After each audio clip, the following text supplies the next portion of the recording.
مسلكه ودعا بدعوته إلى يوم الدين. أما بعد فأوصيكم وإياي أولا بتقوى الله.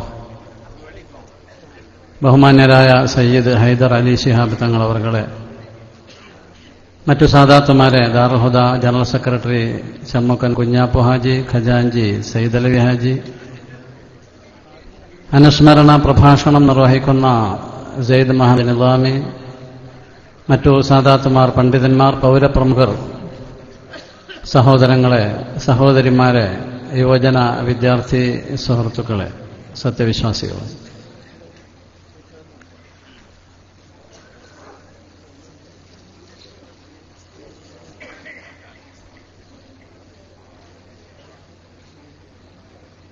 മഹത്തായ ഈ പരിപാടിയിൽ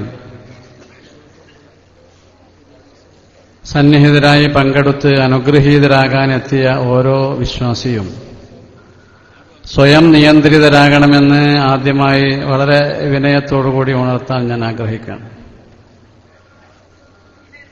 തിരക്കിനിടയിലാണെങ്കിലും മഹാന്മാരുടെ സാന്നിധ്യത്തിൽ വെച്ച് ശബ്ദമുയർത്തുന്നതോ മര്യാദകേടായി പ്രവർത്തിക്കുന്നതോ ഒരിക്കലും ഭൂഷണമല്ല എന്ന് നമ്മൾ മനസ്സിലാക്കണം. ഉള്ള സൗകര്യങ്ങൾ ഉപയോഗപ്പെടുത്തി മറ്റുള്ളവർക്ക് നമ്മെക്കൊണ്ട് ബുദ്ധിമുട്ടുണ്ടാകുന്നത് ഒഴിവാക്കണമെന്ന കണിശതയോടുകൂടിയായിരിക്കണം ഇവിടെയും മറ്റു പൊതു സദസ്സുകളിലുമൊക്കെ നമ്മൾ സമീപിക്കേണ്ടത്. മഹത്തായ പരിപാടിയിൽ മഹാന്മാരുടെ തിരുസന്നിധിയിൽ നമ്മൾ പങ്കെടുക്കുന്നത് സർവശക്തൻ ഒരു സാലിഹായ അമലായി ഖബൂൽ ചെയ്യട്ടെ. ആമീൻ. നമുക്ക് ദുആ ചെയ്യാം.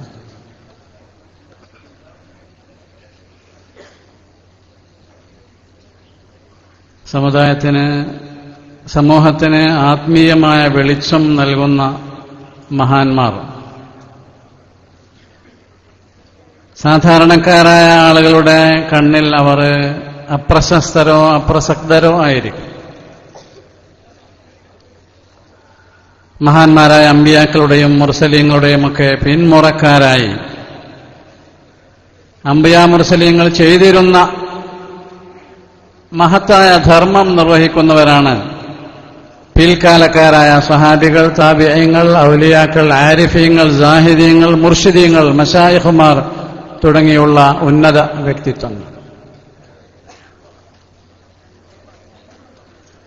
അവരിൽപ്പെട്ട ഒരു മഹാനാണ് മഹാനായ സയ്യിദ് അലവി മൗലദ്ദവീല ഖദ്ദസല്ലാഹു സിർറഹുൽ അസീസ്.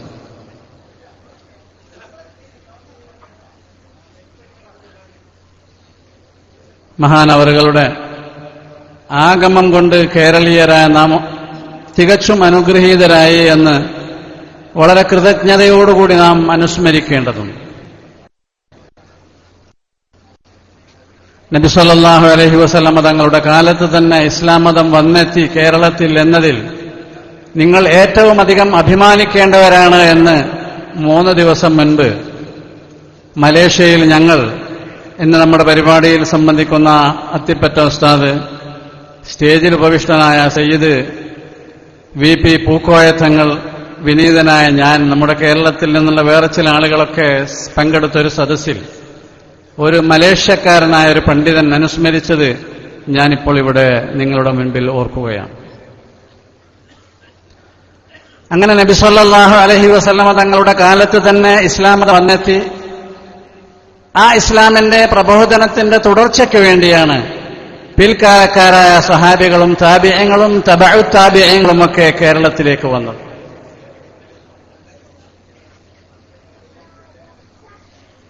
തന്റെ 17ാമത്തെ വയസ്സിൽ കേരളത്തിലെത്തി നീണ്ട 3/4 നൂറ്റാണ്ട് കാലം, 76 കൊല്ലക്കാലം മഹാനായ സയ്യിദ് അലവി മൗലദ്ദവീല തങ്ങളവർകൾ കേരളത്തിലെ ജനങ്ങൾക്ക്, കേരളത്തിന് പുറത്തുള്ള ജനങ്ങൾക്ക് ജാതി മതഭേദമന്യേ അവരുടെ സാർവത്രികമായ ക്ഷേമവും ഐശ്വര്യവും സന്മാർഗ ദർശനവും ലക്ഷ്യം വെച്ചുകൊണ്ട് ഇവിടെ വിദ്യാഭ്യാസ, സാംസ്കാരിക, സാമൂഹിക നവോത്ഥാന ജാഗരണ പ്രവർത്തനങ്ങൾ നടത്തി എന്ന് മഹാനവറുകളുടെ ചരിത്രം പരിശോധിച്ചാൽ നമുക്ക് മനസ്സിലാക്കാൻ കഴിയും. നമ്മുടെ ദാറുൽ ഹുദയിലെ വിദ്യാർത്ഥി സംഘടന അസാസ് അൽ ഹുദ സ്റ്റുഡൻസ് അസോസിയേഷൻ പ്രസിദ്ധീകരിച്ച് ഇവിടെ വിതരണം നിർവഹിച്ചുകൊണ്ടിരിക്കുന്ന മമ്പുറന്തങ്ങൾ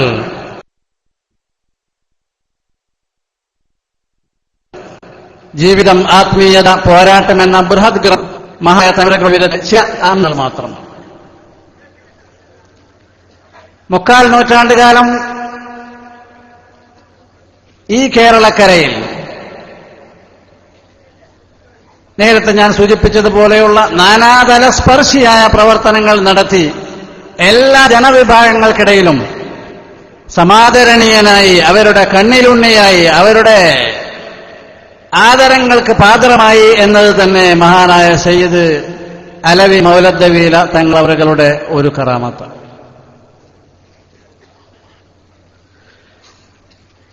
അമ്പിയാക്കന്മാർ മരിച്ചുപോയാൽ അവരുടെ മുഅ്ജിസത്തുകൾ മുറിഞ്ഞു പോവുകയില്ല. ഔലിയാക്കൾ വഫാത്തായാൽ അവരുടെ കറാമത്ത് മുറിഞ്ഞു പോവുകയില്ല. കറാമാത്തുൽ വലിയ്യി ബിദാരി ദുനിയ ലഹ കൗനുൻ ഫഹും അഹ്ലുൻ നവാലി എന്നെന്നും അസ്തിത്വമുണ്ട് ഔലിയാക്കന്മാരുടെ കറാമത്ത്.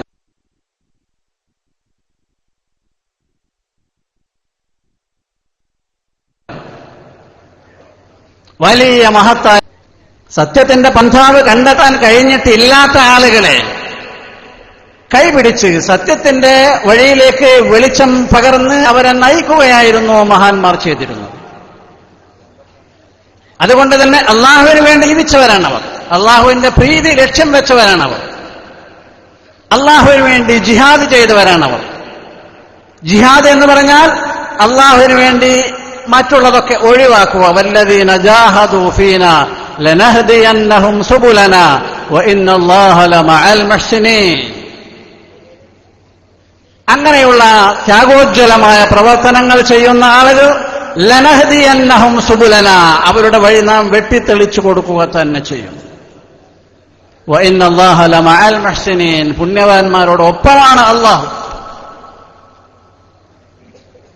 അങ്ങനെയാണ് മഹാനായ സയ്യിദ് അലവി മൗലദ്ദവീല മമ്പുറം തങ്ങൾ എന്ന പേരിൽ നമ്മൾ അറിയുന്ന മമ്പുറം സയ്യിദ് അലവി മൗലദ്ദവീല കേരളത്തിലെത്തി കേരളത്തിന്റെ കിരീടം ചൂടാത്ത രാജാവായി മാറിയത്. നാനാജാതി ആളുകൾ, ജീവിതത്തിന് നാനാ തലങ്ങളിലുള്ള ആളുകൾ, സൂര്യൻ അസ്തമിക്കാത്ത സാമ്രാജ്യത്തിന്റെ അധിപന്മാരെന്ന് അന്ന് വിശേഷിപ്പിക്കപ്പെട്ടിരുന്ന ബ്രിട്ടീഷുകാരെ പോലും ഭയപ്പെടാതിരുന്ന ലാ യഖാഫു ഫില്ലാഹി ലൗമത ലായിം, മഹാന്മാരുടെ ഒരു വിശേഷണമാണിത്. ലാ യഖാഫു ഫില്ലാഹി ലൗമത ലായിം, ഒരു ആക്ഷേപകന്റെയും ആക്ഷേപം അവർ ഭയപ്പെടുകയില്ല. അള്ളാഹുവിന്റെ പ്രീതി മാത്രമായിരിക്കും അവരുടെ ലക്ഷ്യം. അങ്ങനെ തങ്ങളവർ കേരളത്തിൽ വന്ന്, അല്ലെങ്കിൽ മമ്പുറത്ത് വന്ന്, അല്ലെങ്കിൽ ഇന്ത്യയിൽ വന്ന്, യമനിൽ നിന്ന് ഇങ്ങോട്ട് വരുന്ന ആൾ ഇന്ത്യയിലേക്ക് വരിക എന്നാണ് പറയുക, മമ്പുറത്തേക്ക് വരിക എന്ന് പറയില്ല. കേരളത്തിലേക്ക് വരികയിൽ എന്നും പറയുകയില്ല. നമ്മൾ ദുബായിലേക്ക് പോകുന്ന ആളുകൾ UAE എന്ന് പറയുന്നു. ലണ്ടനിൽ താമസിക്കുന്ന ആളുകൾ, ഗ്ലാസ്ഗോവിൽ താമസിക്കുന്ന ആളുകളെ സംബന്ധിച്ച് അവർ UK-യിലാണെന്ന് പറയുന്നു. ഇതുപോലെ മമ്പുറം തങ്ങൾ ഇന്ത്യയിലേക്കാണ് വന്നത്. ഇന്ത്യയിൽ വന്ന 3/4 നൂറ്റാണ്ടുകാലം നേരിട്ട് ദഅവാ പ്രവർത്തനം നടത്തി. പിന്നെ 1.5 നൂറ്റാണ്ട് കഴിഞ്ഞപ്പോൾ മഹാനായ സയ്യിദ് അലവി മൗലദ്ദവീല തങ്ങളവർ തന്റെ ദൗത്യം ഇന്ത്യയിലെ ദീനിന്റെ ദഅവത്ത് വിനീതമായ നമ്മുടെ സമീപ പ്രദേശത്തുള്ള ദാറുൽ ഹുദയെ ഏൽപ്പിക്കുകയാണ്. ഇന്ത്യയിലേക്ക് ദഅവത്തിന് വന്നാൽ ഇന്ത്യയിലെ ദഅവത്തിന്റെ കടിഞ്ഞാൺ ഏറ്റെടുക്കുകയാണ്.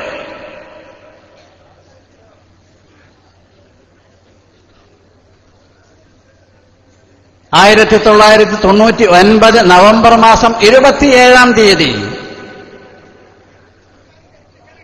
ദാറുൽ ഹുദയുടെ സ്ഥാപനം മുതൽ തന്റെ മരണം വരെയും ദാറുൽ ഹുദയുടെ ജനറൽ സെക്രട്ടറി ആവുകയും മാത്രമല്ല അതിന്റെ എല്ലാവിധ പ്രവർത്തനങ്ങൾക്കും നേതൃത്വം നൽകുകയും ചെയ്ത മഹാനായ ഡോക്ടർ യു ബാപ്പുട്ടി ഹാജി നവ്വറല്ലാഹു മർഖദഹു ഈ മഖാമിന്റെ താക്കോൽ അതിന്റെ നടത്തിപ്പുകാരായ ജുഫ്രി കുടുംബത്തിൽ നിന്ന് ഏറ്റുവാങ്ങിയത് അന്നാണ്.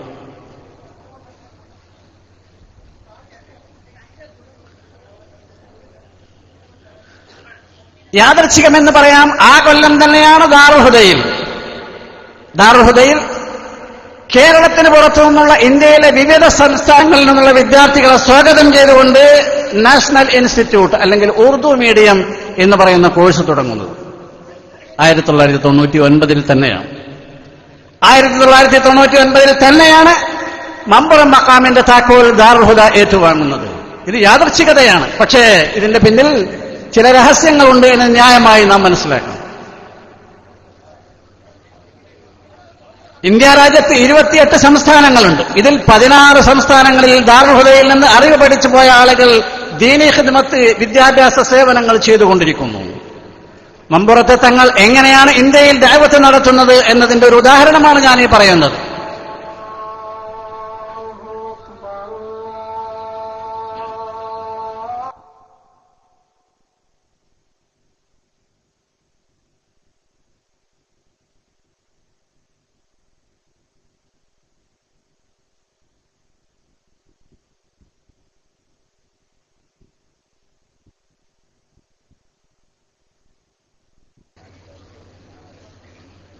നൈജീരിയയിലെ യോബ സ്റ്റേറ്റ് യൂണിവേഴ്സിറ്റിയിലും സൗദി അറേബ്യയിലെ അൽ ഷഖ്റ യൂണിവേഴ്സിറ്റിയിലും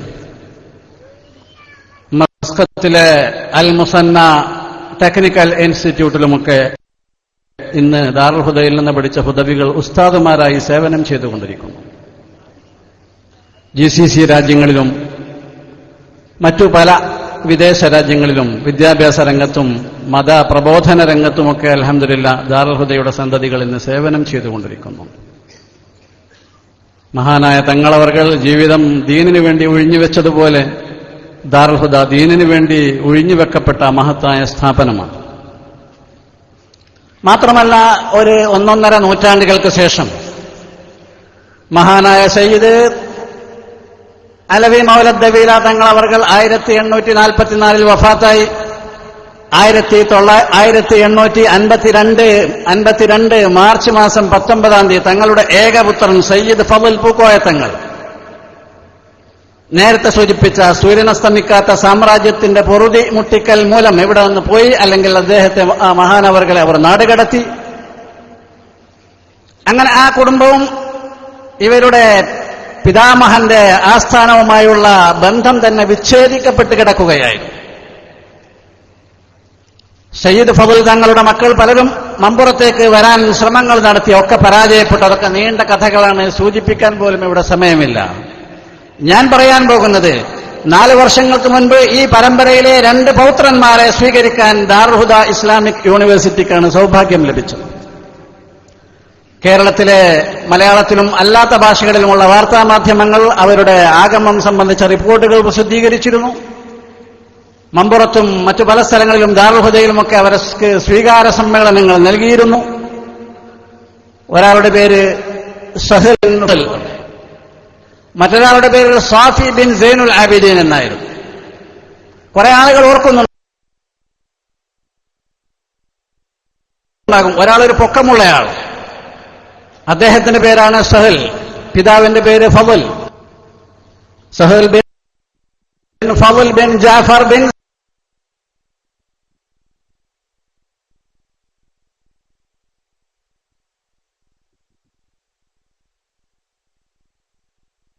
സഹൽ ബിൻ ഫളൽ ബിൻ അലവി മൗലദ്ദവീല. സഹൽ ബിൻ അലി മൗലദ്ദവീല. ഈ 2 പേരമക്കളെ സ്വാഗതം ചെയ്യാൻ, അവർക്ക് സ്വീകാര സമ്മേളനങ്ങൾ നടത്താൻ, അവർക്ക് പിതാമഹന്റെ അടുത്ത് സിയാറത്ത് ചെയ്യാൻ സൗകര്യങ്ങളൊരുക്കാൻ അൽഹംദുലില്ലാ ദാറുൽ ഹുദക്കാണ് സാധിച്ചത്. പിന്നീട് ആ ബന്ധം വളർന്നു, നിരന്തരമായി വന്നുകൊണ്ടിരിക്കുന്നു. ഇടയ്ക്ക് ഒരു ദുഃഖവാർത്ത ഞാൻ നിങ്ങളെ അറിയിക്കുകയാണ്. ഈ പറഞ്ഞ നീളം കുറഞ്ഞ ആളുടെ സാഫി, ഷരീഫ് സാഫിയുടെ പിതാവ് സയ്യിദ് സൈനുൽ ആബിദീൻ എന്നവരെ 43 ദിവസങ്ങൾക്ക് മുൻപ് അവർ താമസിക്കുന്ന ലാദിഖിയയിൽ വെച്ച് വഫാത്തായ വിവരമാണ്. ആൽ ഫളൽ കുടുംബത്തിലെ ജീവിച്ചിരിക്കുന്ന ഏറ്റവും വലിയ ദീർഘായുഷ്മാനായിരുന്നു അദ്ദേഹം. 1912 ജനിച്ച അദ്ദേഹം 2013 101 വയസ്സായ ശേഷമാണ് മരിക്കുന്നത്. അത് ക്രിസ്തബ്ദമനുസരിച്ച് ഹിജറ വർഷമനുസരിച്ച് അദ്ദേഹത്തിന് 104 വയസ്സ് പ്രായമുണ്ട്. 2 വർഷങ്ങൾക്ക് മുമ്പ് അവിടെ ഞാൻ സന്ദർശിച്ചപ്പോൾ അവരുമായൊക്കെ പരിചയപ്പെട്ട് ദാറുൽ ഹുദയുടെ ഒരു പ്രതിനിധി എന്ന നിലയ്ക്ക് അവര് ആൽ ഫദൽ കുടുംബത്തിന്റെ ഒരു സംഗമം സംഘടിപ്പിച്ച് അവിടെ വെച്ച് പിതാമഹന്റെയും ഇവിടെയുള്ള മറ്റ് പ്രവർത്തനങ്ങളുടെയും ഒക്കെ വിവരങ്ങൾ വളരെ സന്തോഷപൂർവ്വം ആഹ്ലാദപൂർവ്വം അവര് കേട്ട് അറിഞ്ഞ് മനസ്സിലാക്കി. ദാറുൽ ഹുദയാണ് മമ്പുറം മഖാമിന്റെ മേൽനോട്ടം വഹിച്ചുകൊണ്ടിരിക്കുന്നത് എന്ന് പറഞ്ഞപ്പോൾ അത് കേട്ട് വളരെ വളരെ സന്തോഷിച്ച് ഈ പിതാമഹന്റെ പൗത്രന്മാർ ഒരുപാട് ആളുകൾ അവിടെ സംബന്ധിച്ചിട്ടുണ്ടായിരുന്നു. അവരൊക്കെ മഖാമ് കൈവശം വെക്കാനും മഖാമിലെ വരുമാനങ്ങളൊക്കെ ഏറ്റെടുക്കാനുമൊക്കെ എല്ലാവരും ഏകകണ്ഠമായി ദാറുൽ ഹുദക്ക് സമ്മതം തന്ന് ആ സമ്മതം ഒരു കടലാസിൽ എഴുതി ആ കടലാസിന്റെ വാഹകനായി ഞാൻ തിരിച്ചു പോന്ന് ദാറുൽ ഹുദയുടെ ചാൻസലർ സയ്യിദ് ഹൈദർ അലി ശിഹാബ് തങ്ങളുടെ കയ്യിൽ സൂക്ഷിച്ചിരിക്കുകയാണ് ആ രേഖ ഇന്ന്. ഞാൻ പറഞ്ഞു വന്നത് ഈ ബന്ധം പുനഃസ്ഥാപിക്കാൻ സാധിച്ചത് ദാറുൽ ഹുദക്കാണ്. സയ്യിദ് സൈനുൽ ആബിദീൻ തങ്ങൾ മരിച്ചു എന്ന് പറയുന്ന മഹാനവറുകൾ അന്നും ഏറെക്കുറെ ആരോഗ്യവാനാണ്. മാളികയുടെ മുകളിലേക്ക് സ്വന്തം കയറിപ്പോകാനും ആഹാരാദി കർമ്മങ്ങൾ മറ്റ് പ്രാഥമിക ആവശ്യങ്ങളൊക്കെ ചെയ്യാനും ഒക്കെ അന്ന് സ്വയം ചെയ്യാൻ കഴിയുന്ന ആരോഗ്യാവസ്ഥയിലാണ് അദ്ദേഹം അന്നുണ്ടായത്. ഇടയ്ക്ക് ഞാൻ സൂചിപ്പിക്കാൻ ആഗ്രഹിക്കുന്നത് എല്ലാവരും അടുത്ത വെള്ളിയാഴ്ച മമ്പുറം തങ്ങളുടെ പേരക്കുട്ടിയുടെ പേരക്കുട്ടിയാണ് അദ്ദേഹം. മമ്പുറം തങ്ങളുടെ പേരക്കുട്ടിയുടെ പേരക്കുട്ടിയാണ് ഈ മരിച്ചു എന്ന് പറയുന്ന ആൾ. അദ്ദേഹത്തിന്റെ പേര് സയ്യിദ് സൈനുൽ ആബിദീൻ എന്നാണ്. അടുത്ത വെള്ളിയാഴ്ച എല്ലാ പള്ളികളിലും ഇവിടെ സംബന്ധിച്ച മുസ്ലിമീങ്ങൾ പങ്കെടുക്കുന്ന എല്ലാ പള്ളികളിലും മമ്പുറത്തെ തങ്ങളുടെ പേരമകൻ സയ്യിദ് സൈനുൽ ആബിദീൻ തങ്ങളുടെ പേരിൽ മയ്യിത്ത് നമസ്കാരം നിർവഹിക്കും. ജീവിതത്തിൽ വല്ല വീഴ്ചകളും അദ്ദേഹത്തിൽ നിന്ന് വന്നുപോയിട്ടുണ്ടെങ്കിൽ സർവശക്തനായ അള്ളാഹു വിട്ടുപുറത്ത് മാപ്പാക്കുകയും അദ്ദേഹത്തിന് മഗ്ഫിറത്തും മർഹമത്തും നൽകുകയും ജന്നാത്തുൽ ഫിർദൗസിൽ ഉയർന്ന പദവികൾ കനിഞ്ഞേകുകയും ചെയ്യട്ടെ. ആമീൻ എന്ന് നമുക്ക് ദുആ ചെയ്യാം.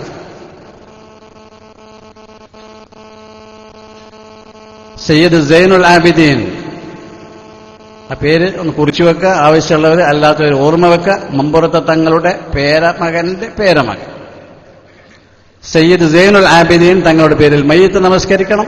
ആ കാര്യം അവരുമായുള്ള ആ ബന്ധത്തിന്റെ പേര് നിങ്ങൾ ഏൽപ്പിക്കാൻ ഞാൻ ആഗ്രഹിക്കുന്നു.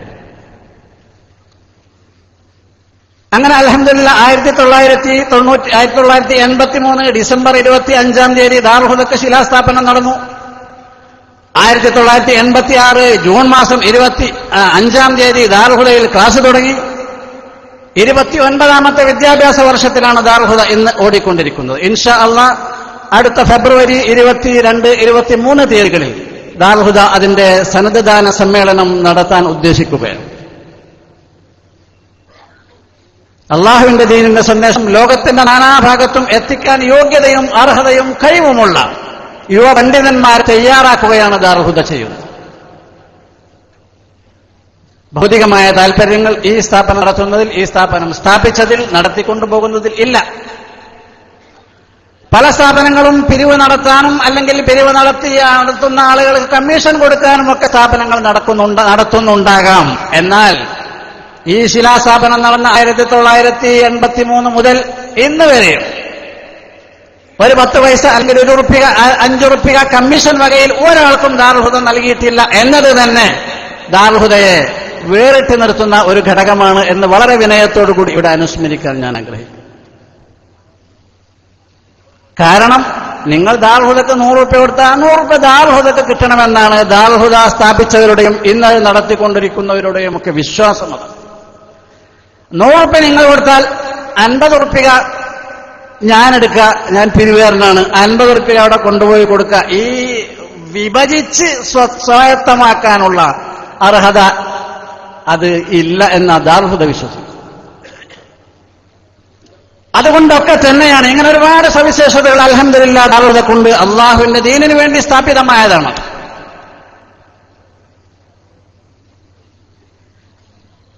എനിക്കും ആ കമ്മിറ്റിയിൽ ഒരാളാകണം എന്നാഗ്രഹിക്കുന്നവർക്ക് എൻഗേജ്മെന്റ് കൊടുക്കുന്ന രീതി ദാറുൽ ഹുദക്കില്ല. ആദ്യം മുതലേ അങ്ങനെ തന്നെയാണ്. ആദ്യം മുതലേ അങ്ങനെയാണ്. ദീനിനെ സ്നേഹിക്കുക, ദീനിന്റെ പ്രചാരണം ലക്ഷ്യമാക്കുക, അതിൽ അള്ളാഹുവിന്റെ വജ്ഹ് പ്രതീക്ഷിക്കുക, ഇതാണ് ദാറുൽ ഹുദയുടെ ലക്ഷ്യം. അതുകൊണ്ട് തന്നെയാണ് ഇന്ന് കാണുന്ന ഈ പുരോഗതി ദാറുൽ ഹുദക്ക് കൈവന്നത് എന്ന് നിങ്ങളെയൊക്കെ പോലെ അത് നടത്തുന്ന അതുമായി ബന്ധപ്പെട്ട ഞങ്ങളൊക്കെ വളരെ വിനീതമായി വിശ്വസിക്കുന്നു. അതുകൊണ്ട് തന്നെ നിങ്ങളുടെയൊക്കെ സഹായ സഹകരണങ്ങൾ എന്നും ദീനിനെ ഉദ്ദേശിച്ചുകൊണ്ട് ദാറുൽ ഹുദക്കുണ്ടാകണമെന്ന് അപേക്ഷിക്കാൻ ഈ സന്ദർഭം ഞാൻ ഉപയോഗപ്പെടുത്തുകയാണ്.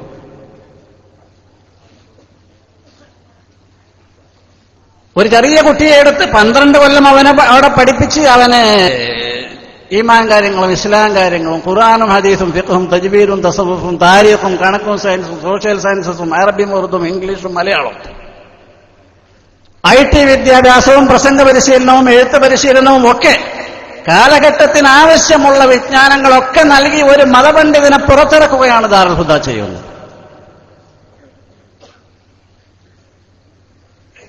അള്ളാഹുവിന് വേണ്ടി. അതുകൊണ്ട് തന്നെയാണ് നേരത്തെ ഞാൻ സൂചിപ്പിച്ചതുപോലെ ദാറുൽ ഹുദയുടെ സന്തതികൾക്ക് ഇന്ത്യയിലെ 16 സംസ്ഥാനങ്ങളിൽ ഇന്ന് ദീനീ ദഅവത്ത് നിർവഹിച്ചുകൊണ്ടിരിക്കുന്നത്. ഇന്ത്യ രാജ്യത്തിന് പുറത്തുള്ള 10-12-ലധികം രാജ്യങ്ങളിൽ ദാറുൽ ഹുദയുടെ സന്തതികളുടെ അസ്തിത്വമുണ്ട്. അവർ ദീനീ ദഅവത്ത് വിദ്യാഭ്യാസ സേവനങ്ങൾ ചെയ്തുകൊണ്ടിരിക്കുന്നത്. മലേഷ്യയിലെ ഇന്റർനാഷണൽ ഇസ്ലാമിക് യൂണിവേഴ്സിറ്റിയിൽ പഠിച്ച് പഠനം പൂർത്തിയാക്കി ഡോക്ടറേറ്റ് നേടി ഇന്ന് മലേഷ്യൻ യൂണിവേഴ്സിറ്റിയിൽ തന്നെ UTM യൂണിവേഴ്സിറ്റി ടെക്നോളജി മലേഷ്യയിൽ ഒരു ഹുദവി അവിടെ ഉസ്താദായി സേവനം ചെയ്തുകൊണ്ടിരിക്കുകയാണ്. വേറെ പലരും അവിടെ പഠനം പൂർത്തിയാക്കി ദാറുൽ ഹുദയിലും മറ്റുള്ള സ്ഥലത്തുമൊക്കെ ദീനീ സേവനം ചെയ്തുകൊണ്ടിരിക്കുകയാണ്. ഇന്നും ഒരു സംഘം വിദ്യാർത്ഥികൾ ഈ പറഞ്ഞ ഇന്റർനാഷണൽ ഇസ്ലാമിക് യൂണിവേഴ്സിറ്റി മലേഷ്യയിൽ ഉപരിപഠനം നടത്തിക്കൊണ്ടിരിക്കുകയാണ്. ആ യൂണിവേഴ്സിറ്റിയുമായാണ് കഴിഞ്ഞ ബുധനാഴ്ച ഞങ്ങളൊക്കെ സമ്മേളിച്ച ഒരു ചടങ്ങിൽ വെച്ച് ദാറുൽ ഹുദയും ഇന്റർനാഷണൽ ഇസ്ലാമിക് യൂണിവേഴ്സിറ്റിയുമായി ഒരു MOU ധാരണാപത്രം മുദക്കിറത്തുത് തഫാഹും ഒപ്പുവെച്ച സംരംഭമുണ്ടായത്. ഇതൊക്കെ ദീനിനു വേണ്ടിയാണ്. അല്ലായിരുന്നെങ്കിൽ ഇത്രയൊന്നും അധ്വാനിക്കാതെ തന്നെ 6 മാസത്തെ കോഴ്സ് വെച്ചാൽ തന്നെ ചെറുപ്പക്കാരെ കിട്ടും, ചേരുന്നവർക്കൊക്കെ ജോലി എന്നും പറഞ്ഞ് പരസ്യം കൊടുത്താൽ വളരെയധികം ലാഭകരമായ വിദ്യാഭ്യാസ ബിസിനസ് നടത്താൻ ഇവിടെ കഴിയും. പക്ഷെ പല ആളുകൾക്കും, നമ്മുടെ സമുദായത്തിൽ തന്നെ ഉള്ള പല ആളുകൾക്കും ഇങ്ങനെയുള്ള പ്രവർത്തനങ്ങൾ മനസ്സിലാക്കാൻ കഴിയുന്നില്ല എന്നത് നമ്മുടെ അയോഗ്യതയല്ല, അവരുടെ അയോഗ്യത. ഇങ്ങനെ ഈ 4-ാം വേദവും ഖുർആനും ഹദീസൊക്കെ വെച്ച് ഇങ്ങനെ ഈ അറബിപ്പണിയായിട്ട് നടക്കുക എന്ന് പറഞ്ഞാൽ അത് 7-ാം തരം പണിയാണ് എന്ന് നമ്മുടെ സമുദായത്തിലെ തന്നെ ചില ആളുകൾ മനസ്സിലാക്കിയിരിക്കുന്നു. ബാക്കിയുള്ളവരെ പറ്റി പിന്നെന്ത് പറയണം? അപ്പൊ അങ്ങനെ പോകുമ്പോ ഇത് എത്തിങ്ങാനാണെന്ന് പറയും അവര്, അല്ലെങ്കിൽ ഇത് ബോഡി മദ്രസയാണെന്ന് പറയും. ഇവിടെ നടക്കണം എന്താന്ന് അവർക്കറിയില്ല. എന്നാ അവിടെ നടക്കുന്നത് എന്താ അന്വേഷിക്കാനുള്ള സന്മനസ്സോ അതും അവർക്കുണ്ടാവില്ല. നേരത്തെ സൂചിപ്പിച്ച ഈ അല്ലയിലെ ദാറുൽ ഹുദ ഇസ്ലാമിക് ഹയർ സെക്കൻഡറി സ്കൂൾ നടത്തുന്ന കമ്മിറ്റി ഉണ്ട്. ഈ പറഞ്ഞ BP പൂക്കോയത്തങ്ങൾ അതിന്റെ ആളാണ്. ഒരു ഹുദവിയെ അങ്ങോട്ട് ക്ലാസ്സിന് ക്ഷണിച്ചു, അവിടെയുള്ള അധ്യാപകന്മാർക്ക് ക്ലാസ് എടുക്കാൻ. അപ്പൊ ഈ അധ്യാപകന്മാർക്കൊക്കെ ഇങ്ങനെ ഒരു അട്ടന്റെ മുഖത്ത് ഉപ്പ് തേച്ചതുപോലെ. ഞങ്ങൾ വലിയ MA MSc MCom B.Ed M.Tech മറ്റേ ടെക് അതൊക്കെ അതിന്റെ ആളാ. അതിന്റെ പുറത്തെ സെറ്റ് ആയിട്ടുണ്ട് ഞങ്ങൾ, നെറ്റ് ആയിട്ടുണ്ട് ഞങ്ങൾ. പിന്നെ ഞങ്ങൾക്ക് എങ്ങനെ ഒരു ഹുദവി ക്ലാസ് എടുക്കുക? പക്ഷെ മാനേജ്മെന്റ് അവർക്ക് നിർബന്ധമായി നോട്ടീസ് കൊടുത്തു, നിങ്ങൾ നിർബന്ധമായി ഓരോ ഇവിടെയുള്ള മുഴുവൻ ടീച്ചിങ് സ്റ്റാഫും പരിപാടിയിൽ പങ്കെടുക്കണം. അങ്ങനെ പരിപാടി തുടങ്ങി 10 മിനിറ്റ് കഴിഞ്ഞപ്പോഴേക്ക് എല്ലാവരും മുഖഭാവവും അവരുടെ മനഃശാസ്ത്രവും നേരത്തുള്ള ചിന്താഗതിയൊക്കെ മാറി. വളരെ സാഗൂതം ഈ ഹുദവിയുടെ ക്ലാസ്സിലേക്ക് അവര് ചെവി കൊടുത്തിരുന്ന് ഇത് വളരെ അമൂല്യമായൊരു ക്ലാസ്സാണ് എന്ന് അവസാനം എല്ലാവരും തലകുലുക്കി സമ്മതിച്ചു. ക്ലാസ് എടുത്ത ആളുടെ പേര് സിൻസാറുൽ ഹഖ് ഹുദവി എന്നാണ്. ഞാൻ പറഞ്ഞത് നമ്മുടെ സമുദായത്തിലെ ചില ആളുകൾക്ക് ഇങ്ങനെ ഷോക്കുണ്ട്. അവർ ചുരുക്കത്തിൽ ആ സോക്കട് സംക്രമിപ്പിക്കാതിരിക്കാനെങ്കിലും ശ്രമിക്കണമെന്ന് വളരെ വിനയത്തോടുകൂടി അനുസ്മരിക്കാൻ അല്ലെങ്കിൽ അപേക്ഷിക്കാനാണ് ഞാൻ ഈ സമയം ഇത് പറഞ്ഞത്. അള്ളാഹുവിന്റെ ദീനിൽ അധിഷ്ഠിതമായ വിദ്യാഭ്യാസം, ദീൻ പ്രസരണം നടത്താനുള്ള ശ്രമം, അതിനാണ് എന്നും 16 വയസ്സ്, അതിനാണ് എന്നും ഫസ്റ്റ് റാങ്ക്. പ്രപഞ്ചത്തെ സൃഷ്ടിച്ച അള്ളാഹു മനുഷ്യന് അവന്റെ ദീൻ കൈമാറാൻ വേണ്ടിയാണ് പ്രവാചകന്മാരയച്ചത്. പ്രവാചകന്മാർക്ക് ശേഷം അവരുടെ അനുയായികളായ അനുഗാമികളായ അവരുടെ ഉത്തരവാദിത്വം നിർവഹിക്കുന്ന പ്രതിനിധികളായ പണ്ഡിതന്മാരെ ആ കാര്യം ഏൽപ്പിച്ചിരിക്കുകയാണ്. പണ്ഡിതന്മാരെ ഉണ്ടാക്കണം. സമുദായമാണ് ഉണ്ടാക്കേണ്ടത്. അത് കുറച്ചാളുകൾ ഉണ്ടാക്കുകയാണെങ്കിൽ അതിനെതിരെ പരാങ്മുഖഭാവം നടിക്കാതിരിക്കാനെങ്കിലും നമ്മുടെ സമുദായത്തിലെ ആളുകൾ ശ്രദ്ധിക്കണമെന്ന് വളരെ വിനയത്തോടു കൂടി ഞാനിവിടെ ഉണർത്താൻ ആഗ്രഹിക്കുകയാണ്. അൽഹംദുലില്ലാഹ്, ദാറുൽ ഹുദ വളരെയേറെ വിദ്യാഭ്യാസ പ്രവർത്തനങ്ങൾ ചെയ്തുകൊണ്ടിരിക്കുന്നു. പലരാലും അംഗീകരിക്കപ്പെട്ടിരിക്കുന്നു. ഇത് അഹന്ത പറയുകയല്ല. മഹാനായ സർവശക്തനായ അല്ലാഹു സുബ്ഹാനഹു വ തആല ദാറുൽ ഹുദക്ക് ചെയ്തു തന്ന അനുഗ്രഹം അനുസ്മരിക്കുക മാത്രമാണ്. വഅമ്മാ ബിനിഅമതി റബ്ബിക ഫഹദ്ദിസ്. ഇതൊക്കെ ഞാൻ പറഞ്ഞു വരുന്നത് ഈ മഖാമിൽ അന്ത്യവിശ്രമം കൊള്ളുന്ന മഹാനായ സയ്യിദ് അലവി മൗലദ്ദവീല തങ്ങളവറുകളാണ് ഇന്ന് ഈ കാര്യങ്ങളെല്ലാം നിയന്ത്രിച്ചു കൊണ്ടിരിക്കുന്നത് എന്ന് നിങ്ങളെ സൂചിപ്പിക്കാൻ, ഉണർത്താൻ വേണ്ടിയാണ്. ഞാൻ നീട്ടി പറയുന്നില്ല. ഇവിടെ അനുസ്മരണ പ്രഭാഷണമുണ്ട്, മറ്റു പല പരിപാടികളുമുണ്ട്. അല്ലാഹു സുബ്ഹാനഹു വ തആല നമ്മളിവിടെ ഒരുമിച്ച് കൂടിയത് സാലിഹ അമലായി കബൂൽ ചെയ്യട്ടെ. നമ്മുടെ ദാറുൽ ഹുദയെയും അതിന്റെ പ്രവർത്തനങ്ങളെയും, ദാറുൽ ഹുദക്ക് സംസ്ഥാനത്ത് പുറത്തുമായി 10-18 സഹസ്ഥാപനങ്ങളുണ്ട്. തിരുവനന്തപുരത്തുണ്ട്, കാസർഗോഡുണ്ട്, അതിന്റെ അടിയിൽ കുറെ സ്ഥലത്തുണ്ട്. അതിന് പുറമെ ആന്ധ്രയിലെ പൊങ്കനൂരിലുണ്ട്, വെസ്റ്റ് ബംഗാളിലെ ബീർഭൂം ജില്ലയിലുണ്ട്, ആസാമിലെ ബാർപേട്ടയിലുണ്ട്, പിന്നെ ബോംബെയിലെ ഖുവത്തുൽ ഇസ്ലാം പ്രവർത്തിച്ചുകൊണ്ടിരിക്കുന്നു. ഇന്നും ദാറുൽ ഹുദക്ക് സന്ദേശം വന്നിരിക്കുന്നു. ഗുജറാത്തിൽ സ്ഥാപനമുണ്ടാക്കണം, സ്ഥലം തരാൻ ഞങ്ങൾ തയ്യാറാണ്. സ്ഥലത്തിന്റെ പ്ലാനും അതിന്റെ വിവരങ്ങളുമൊക്കെ വെച്ച് അവർ ഇന്ന് നമ്മെ വിവരം അറിയിച്ചിരിക്കും. ഇതിന് പ്രതിനിധികൾ നേരത്തെ ദാറുൽ ഹുദയിൽ വന്നിട്ടുണ്ടായിരുന്നു. ബീഹാറിൽ നിന്നും ജാർഖണ്ഡിൽ നിന്നും പല സംസ്ഥാനങ്ങളിൽ നിന്നും ദാറുൽ ഹുദയോട് ഈ ആവശ്യവുമായി ആളുകൾ അപേക്ഷിച്ചുകൊണ്ടിരിക്കുകയാണ്. അവിടുത്തെ മുസ്ലിമീങ്ങളുടെ അവസ്ഥ മനസ്സിലാക്കിയാൽ നമ്മളത് ചെയ്യാൻ ബാധ്യസ്ഥരാണ്.